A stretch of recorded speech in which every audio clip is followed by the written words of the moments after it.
Ya, oke. Assalamualaikum warahmatullahi wabarakatuh. Di sini saya akan menerangkan tentang analisis Fourier, tapi lebih tepatnya ke dalam materi deret Fourier, lebih fokus ke dalam materi deret Fourier-nya. Terus untuk sebelum kita masuk ke dalam materi deret Fourier itu sendiri, ini akan saya jelaskan sedikit tentang apa itu analisis Fourier. Analisis Fourier ini sebetulnya sangat penting di dalam memodelkan maupun menyelesaikan persamaan diferensial parsial, yang mana dia terkait dengan masalah nilai awal maupun masalah nilai batas, di mana permasalahan ini sering muncul di dalam permasalahan engineering atau heat flow ataupun yang lain-lain. Analis Fourier ini memperbolehkan kita memodelkan fenomena secara periodik yang sering muncul di dalam bidang engineering itu tersebut, seperti halnya tentang perputaran bagian-bagian mesin ataupun permasalahan lainnya yang ada di pergerakan planet. Di dalam Fourier analysis itu sendiri ada beberapa bagian penting yang akan dipelajari, yaitu tentang deret Fourier itu sendiri, kemudian General Orthonorm Marsalis yang disebut sebagai Sturm-Liouville expansion, Fourier integral maupun Fourier transform. Tapi tiga hal ini tidak akan dibahas pada materi kuliah kita, karena untuk yang Sturm-Liouville ini nanti sudah dibahas di PDP, mata kuliah PDP. Kemudian fungsi periodik yang terkait itu biasanya sangat complicated ataupun agak sulit, agak susah. Maka kita diperbolehkan untuk mengaproksimasi fungsi yang susah itu tadi atau yang complicated itu tadi dengan deret series atau deret Fourier yang bentuknya adalah berupa fungsi sin maupun fungsi cos. Jadi deret Fourier ini bertujuan untuk mengaproksimasi suatu fungsi yang complicated dalam bentuk fungsi periodik, yaitu fungsi cosinus maupun fungsi sin yang sederhana. Representasinya untuk deret yang tak hingganya itu nanti yaitu disebut sebagai deret series. Kemudian di dalam deret series nanti itu kita akan mempelajari formula Euler, di mana di sini formula Euler ini bertujuan untuk mencari koefisien dari deret Fourier. Sebelum kita masuk ke deret Fourier, perlu diberikan tentang periodic function, fungsi periodik. Jadi deret Fourier itu adalah deret tak hingga yang mempresentasikan fungsi periodik di dalam bentuk sin maupun cos. Fungsi fx itu dikatakan periodik untuk setiap x, kecuali kemungkinannya pada beberapa titik. Jika titik itu dimisalkan P, maka fungsi fx itu memiliki periode P. Sehingga kita bisa tulis fungsi fx plus P sama dengan fx untuk setiap x. Kita bisa lihat secara geometri pada gambar 258 ini adalah fungsi periodik dengan periode P. Di mana setiap P fungsi ini akan berperilaku sama, berulang kembali setiap periode P. Seperti itu. Periode positif terkecil itu bisa dikatakan sebagai periode dasar atau fundamental. Kemudian fungsi itu dikatakan fungsi periodik itu tidak yang tidak didefinisikan untuk setiap X, tetapi dia untuk beberapa poin saja. Misalkan ini contohnya adalah X sama dengan plus minus pi per 2 atau plus minus 3pi per 2 dan seterusnya. Jadi tidak semua dia periodik setiap X, tapi hanya pada titik-titik tertentu saja.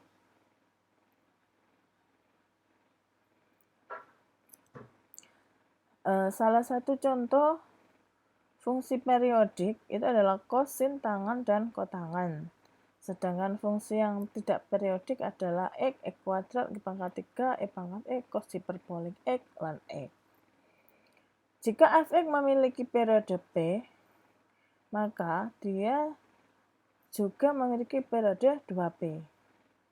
Karena seperti definisi yang tadi bahwa fx plus P sama dengan fx. Dengan kata lain, jika kita ingin periode 2P, maka di sini kita tulis P-nya kita ganti dengan 2P, sehingga fx plus 2P sama dengan fx plus P ditambah P sama dengan fx plus P sama dengan fx, sesuai dengan definisi yang pada slide sebelumnya. Sehingga untuk sembarang integer yaitu n sama dengan 1, 2, 3 dan seterusnya, fx plus np itu sama dengan fx. Seperti itu. Ini adalah sifat dari fungsi periodik. Jika fx dan gx memiliki periode P, maka afx ditambah bgx dengan suatu konstanta a sama b itu juga dia memiliki periode P. Gitu ya. Sekarang kita masuk ke pembahasan fungsi fx yang memiliki periode 2P, di mana P-nya 2P, di mana P-nya sama dengan 2P sekarang. Fungsi-fungsi yang memiliki periode 2P itu adalah ini contoh-contohnya, yaitu 1. Cos X, sin X, cos 2X, sin 2X, sampai cos NX, sin NX, dan seterusnya. Di mana dia membentuk sistem trigonometri. Di sini adalah grafik dari fungsi cos dan sin yang memiliki periode pi 2pi yang telah tertulis pada contoh ini kecuali 1. Di sini hanya gambar fungsi cos sama sinus X dengan periode 2pi. Sedangkan fungsi yang sama dengan 1 itu adalah suatu constant function atau fungsi konstan yang dia periodenya itu sembarang periode. Kemudian kita lanjutkan, the series atau deret itu diperoleh, dia bisa menjadi suatu deret trigonometri, yang mana deretnya itu terbentuk seperti ini, A0 ditambah A1 cos X ditambah B1 sin X ditambah A2 cos X tambah B2 sin X dan seterusnya. Atau kita bisa tulis sebagai A0 ditambah sigma N sama dengan 1 sampai tak hingga AN cos NX ditambah BN sin NX. Dengan koefisien A0, A1, B1, A2, B2 itu adalah suatu konstanta. Kemudian, dan kita lihat bahwa periode dari ini cos maupun sinusnya itu adalah 2P. Akibatnya, jika koefisiennya itu membuat series ini konvergen, maka jumlahannya juga akan konvergen dengan periode 2P. Oke, sekarang kita akan bahas ke deret Fourier-nya. Kalau tadi adalah fungsi periodik, dia mempunyai periode P tertentu. Sekarang fungsi periodik itu salah satunya adalah cos maupun sin. Nah, sekarang kita masuk ke fungsi deret series. Deret series didefinisikan oleh fx sama dengan A0 ditambah sigma an sama dengan 1 sampai hingga dengan an cos nx ditambah bn sin nx. Di sini koefisien A0, A1, B1, A2, B2 dan seterusnya sampai hingga itu bisa dicari menggunakan rumus Euler. Di mana untuk yang A0 dicari dengan rumus 1/2 pi integral min pi sampai pi fx dx.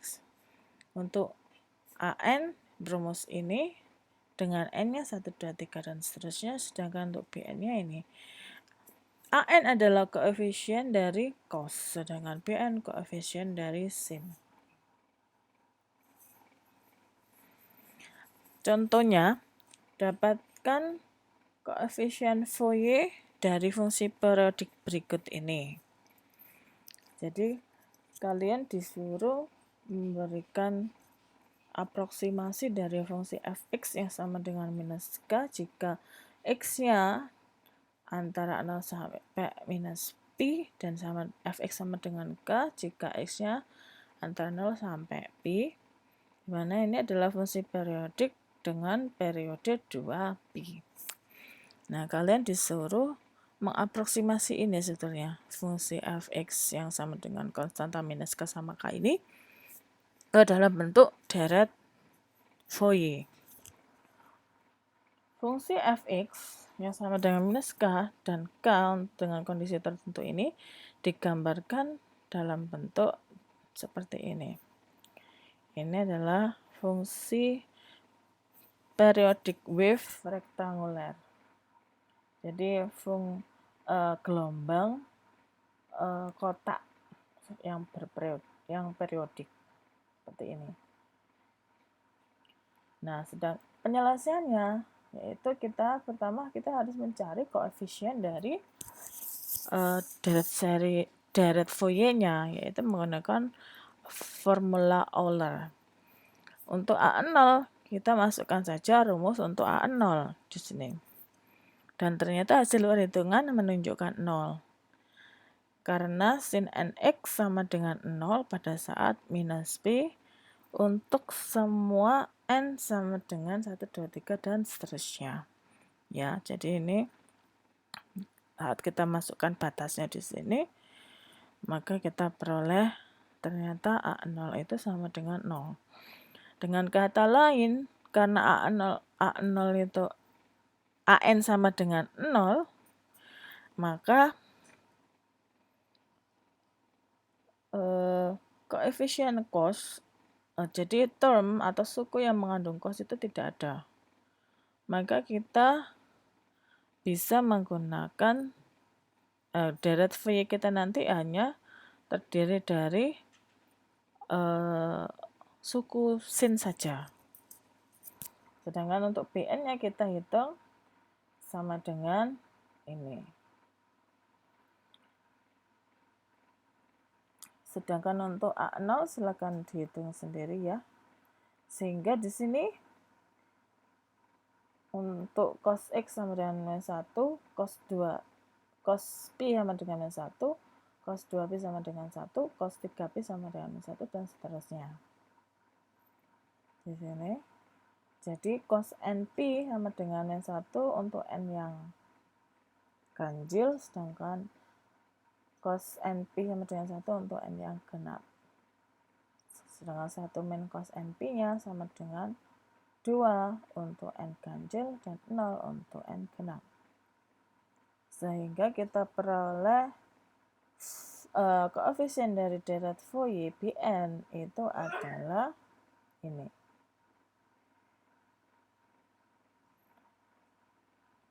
Oleh karena itu, deret Fourier sebagai aproksimasi dari suatu konstanta fx yang sama dengan minus k dan k dengan kondisi tertentu itu bisa diaproksimasi menjadi rumus ini. Ya, oke, terima kasih.